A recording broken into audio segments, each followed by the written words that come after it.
What is up, YouTube? Everyone watching YouTube right now. Today, we are going to be doing an action Bible video. We haven't done one of these videos in a while, it seems like. So I just wanted to do an action Bible video for you guys.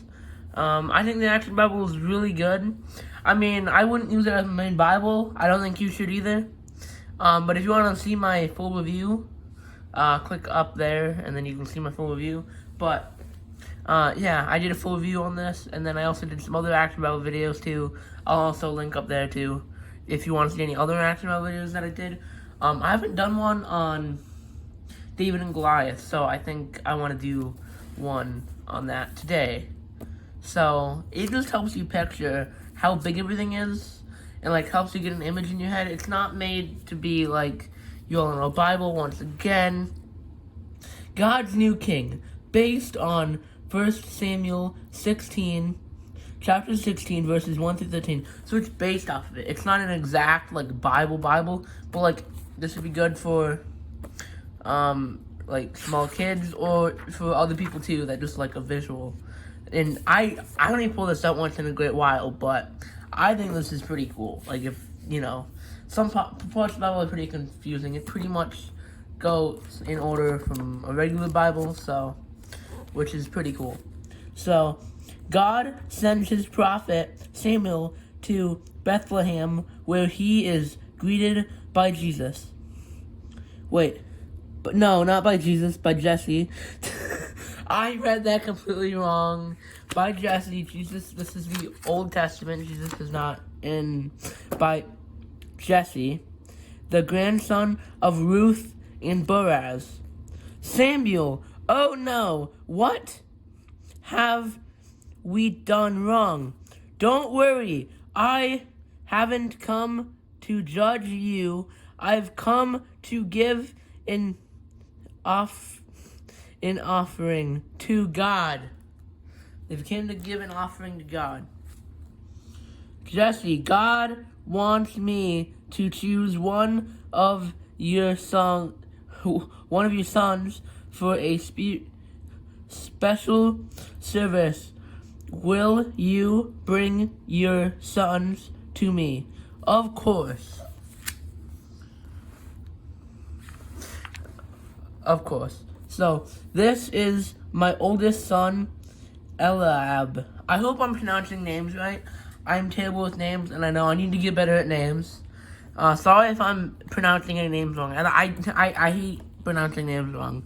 He is so tall and strong. Surely this is the one God has chosen. But Samuel hears God's voice. You can only see how tall and handsome he is. I can see his heart. He is not the one.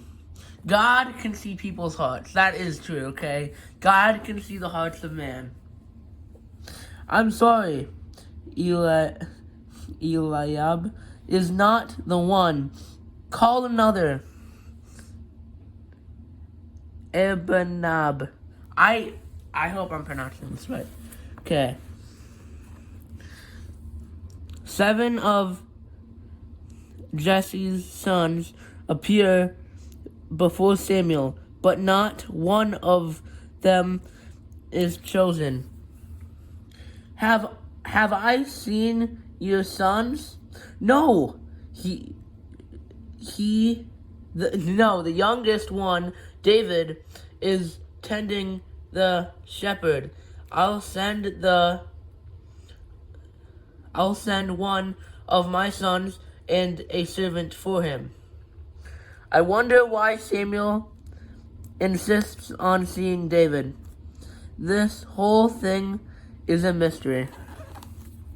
Jesse's son finds his brother in the field outside Bethlehem. There's David, look. A lion, and David doesn't see it.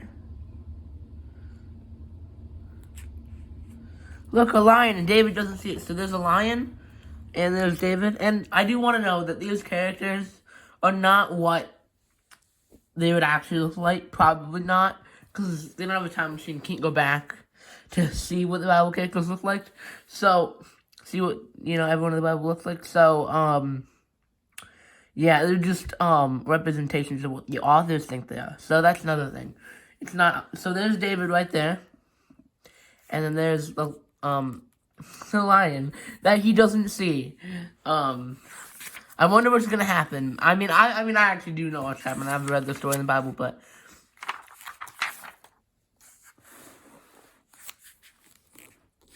just like his great grandparents, David is honorable, faithful, and brave. His keen ears hear a swish in the tall grass. He whirls. Grrr, the lion. A lion! A lion. So the lion roars, and he's like doing a sling or something. Like a rock. Slingshot. Sling. And now over here, David, the lion, you killed it.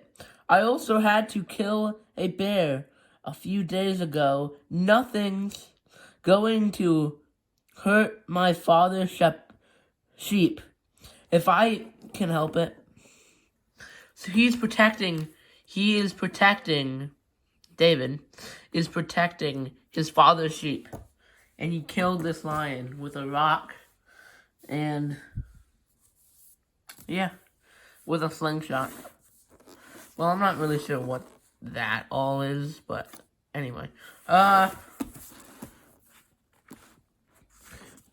You're brave, Shepherd David, but hurry home. Samuel wants to see you. I have brought a man to stay with the sheep. The Lord's prophet wants to see me, but why?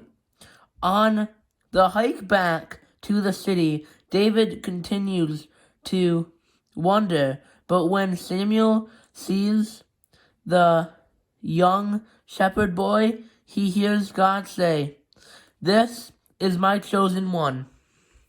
So God is choosing a shepherd boy. So yeah. In front of Jesse and the sons, Samuel blesses David and anoints his head with oil. The Lord blesses you, for you will be the next king of Israel. So God chooses David, a shepherd boy, to be the king of Israel. Which looks pretty that's pretty amazing. A Solomon influence based on 1 Samuel chapter 16, verses 14 to 23, and Psalms 23. David doesn't know when he will become king, but as he goes back to his sheep, he has a special feeling of God's presence with him. The Lord is my shepherd; my needs are supplied. He shows me safe pastures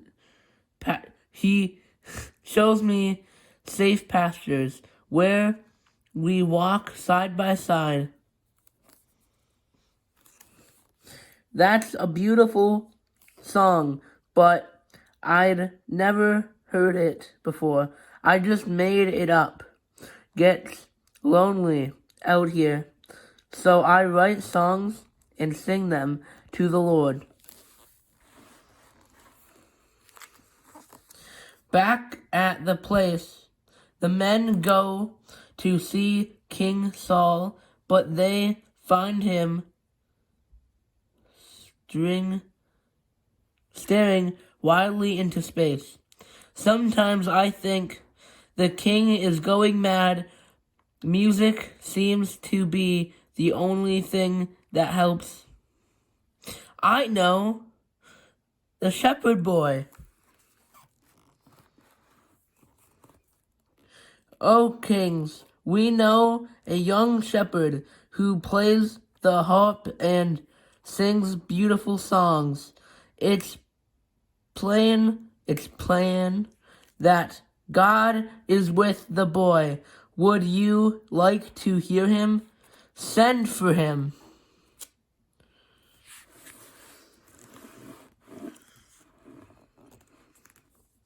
God uses David's musical talent to introduce him to the royal court, the first step toward making him king of Israel. One day, here David can learn about kingship and government. He can also witness what life is like for King Saul, who doesn't rely on the Lord. The king is very ill today, so he may be dangerous. Don't take your eyes off of him for a second. Quietly, David enters the king's room and begins to play.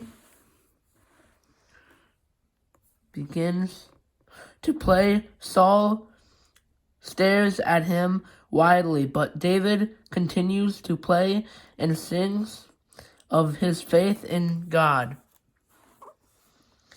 At last, King Saul relaxes and falls asleep. After that, David is often called to the place. His music quiet Saul's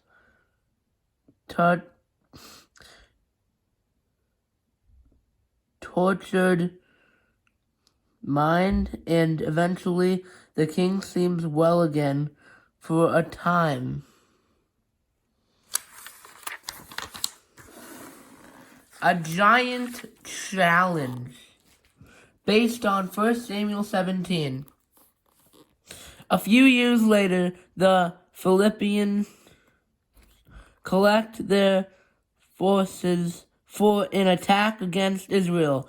Saul masses his army against them, and David's 3 oldest brothers join the king's forces.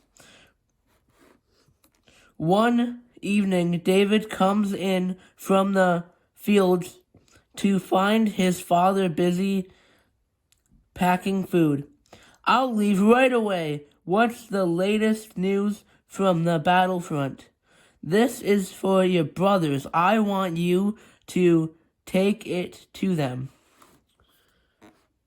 Not good, and I'm worried.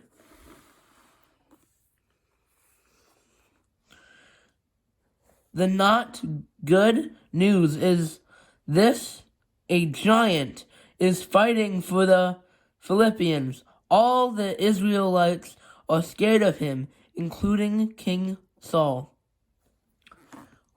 What's going on? And there's the giant. Very, very big. What's going on? Listen to the giant. Why do you bother lining up for battle? Just send out a man who dares to fight me. If he kills me, then the Philippians will all put down their weapons and be your servants. But if I kill him, you will be our servants.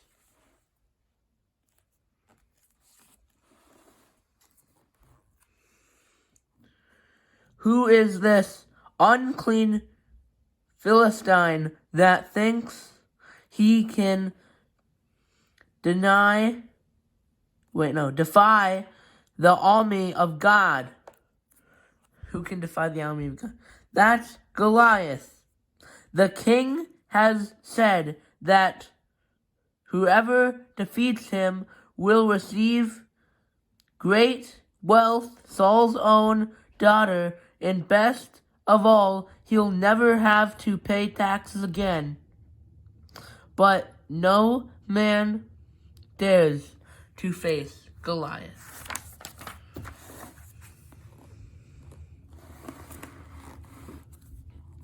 But no man dares to face Goliath. Eliab, David's oldest brother, overhears David asking about Goliath. "What are you doing here? Mounting off. Why aren't you home where you belong, taking care of sheep?" "Father sent me here with food for one month off. This Philistine is insulting our God." Ever since the prophet Samuel chose David instead of him, Eliab has been filled with jealousy. Now his shame burns into the open. "You're just a spoiled kid who wants to watch a battle for your own fun. No, I just hate to see our God disrespected. I'll fight the giant."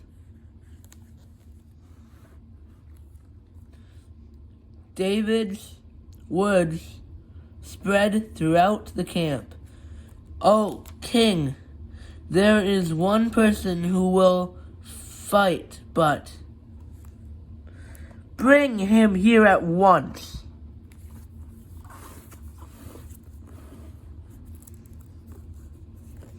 David enters Saul's tent, but Saul does not recognize this young shepherd as this same boy who used to play for him.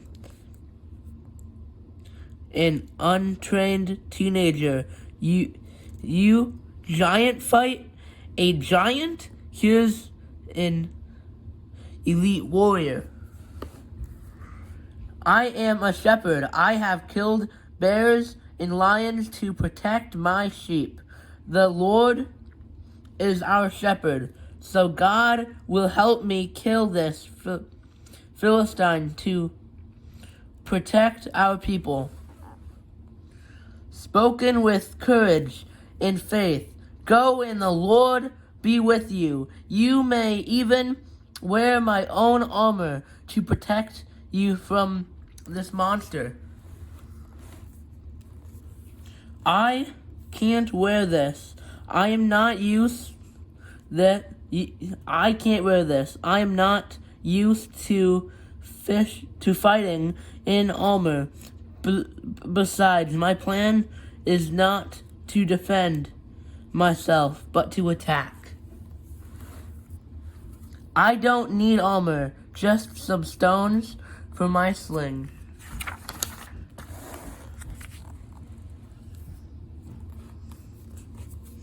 With only his shepherd's staff and a sling, David goes out to meet the Philistine giant. The armies of both camps watch their champions as they face each other.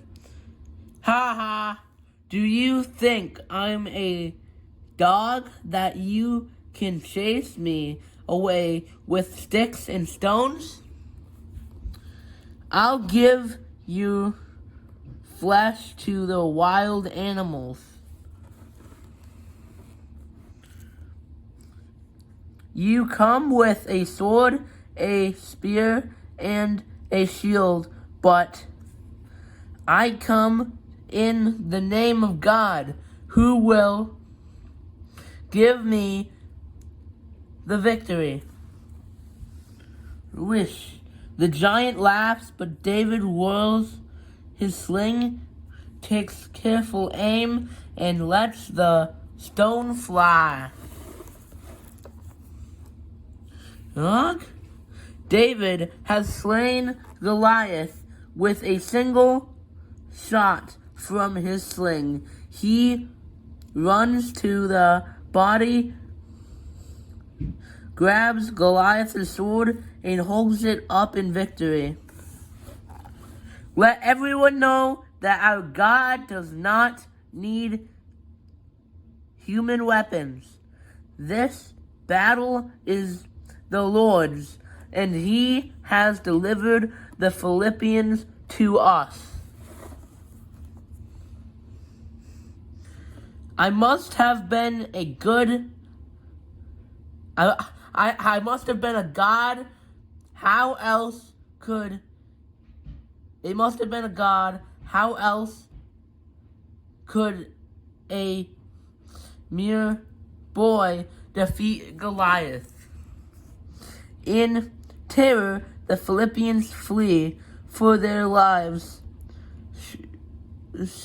Spurred on by this sudden turn of events, the excited Israelites chase Philippians back to their own land. And that is how we're going to leave off for right now. And I hope you all enjoyed the Action Bible. Very good video. Well, very good, not video, but like very good book of the Bible. I like that David didn't take credit for what he did. He said that God did all the work, which was true. And I feel like sometimes that we tend to take the credit. We tend to take credit and not give the credit to God, which is not what we should be doing. We should let God take all the credit and not just let, he said right here, let everyone know that our God does not need human weapons. So he was just saying that, with God on our side, we don't need human weapons at all. This battle is the Lord's, and He has delivered the Philippians to us. That was God's doing, that wasn't His. I mean, God was using David. So that wasn't just all David.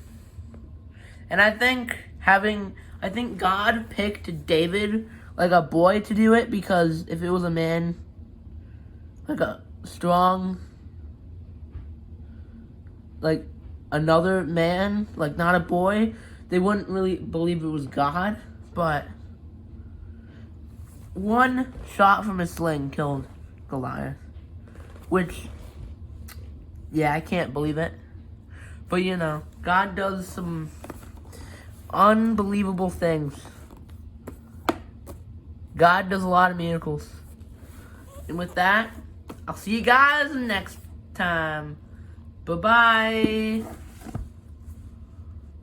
Bye-bye.